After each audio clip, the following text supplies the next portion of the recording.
জয় কৃষ্ণ কালী মায়ের জয়, জয় সোনা মায়ের জয়, জয় মঙ্গলা মায়ের জয়। এই বীজ মন্ত্র ঘরে বসে করবেন, ঘরে বসেই ফল পাবেন বন্ধুরা। সকাল বন্ধুরা, আবার একটা রেসিপি নিয়ে চলে এসেছি। আজকে আমি লাল শাক রান্না করব। লাল শাক কেটে ধুয়ে পরিষ্কার করে নিয়েছি একবারে, দেখুন বেশি কুচোই নেই, একটু বড় বড় রেখেছি।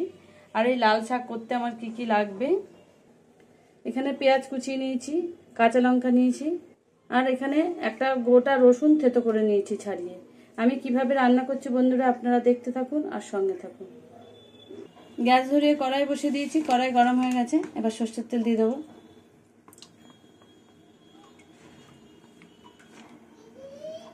তেল গরম হয়ে গেছে, দুটো শুকনো লঙ্কা দিয়ে দেবো। এবার পেঁয়াজ আর কাঁচা লঙ্কা দিয়ে দেবো।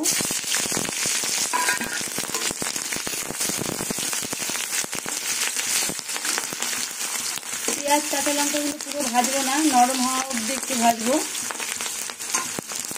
পেঁয়াজ নরম হয়ে গেছে, এবার থেতো করা রসুন দিয়ে দেবো। এবার রসুন দিয়ে পেঁয়াজ দিয়ে কিছুক্ষণ ভাজবো।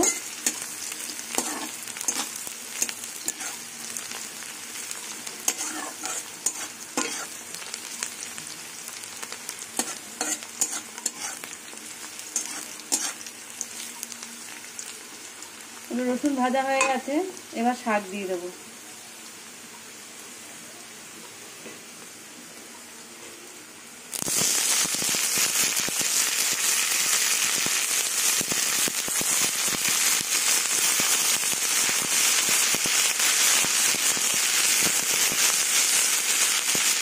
এবার নুন দিয়ে দেবো পরিমাণ মতো।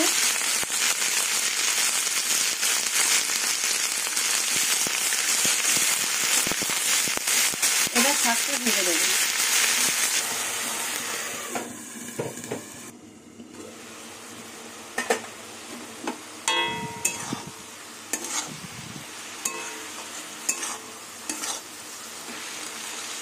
লাল শাক সেদ্ধ হয়ে গেছে, আর ঢাকবো না, এখন এইভাবেই শাকটা ভেজে নেব।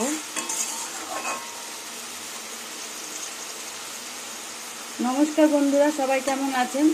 আশা করব সবাই ভালো আছেন, আমিও ভালো আছি। যে যেখান থেকে আমার ভিডিওটা দেখছেন সবাইকে অসংখ্য ধন্যবাদ। সবাই ভালো থাকবেন, সুস্থ থাকবেন।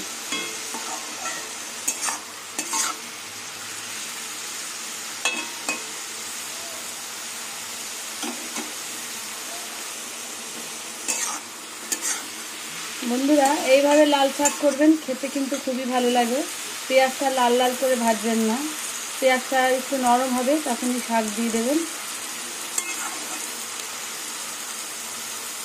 পুরনো বন্ধুদের অসংখ্য ধন্যবাদ পাশে থাকার জন্য। নতুন বন্ধুদের বলবো, ভিডিওর কোনো অংশ দেখতে দেখতে যদি ভালো লেগে যায় পাশে থেকে যেতে পারো, পাশের বেল ঘন্টাটা প্রেস করে দিও। যখনই আমি ভিডিও ছাড়বো তখনই তোমাদের কাছে পৌঁছে যাবে।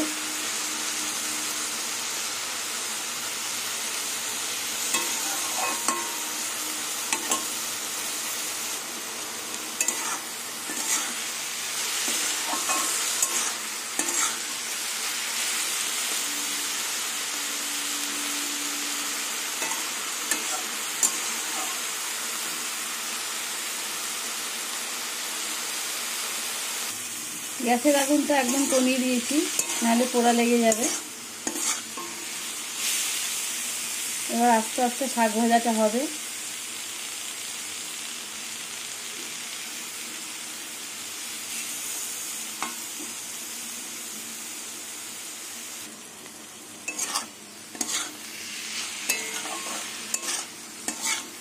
শাক হয়ে এসছে, লাল শাক আর একটু হবে, এখনো জলসা জলসা রয়েছে।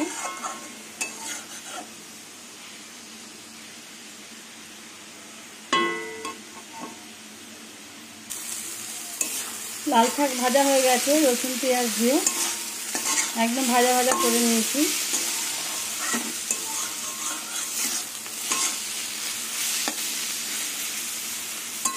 এবার আমি নামিয়ে নেব।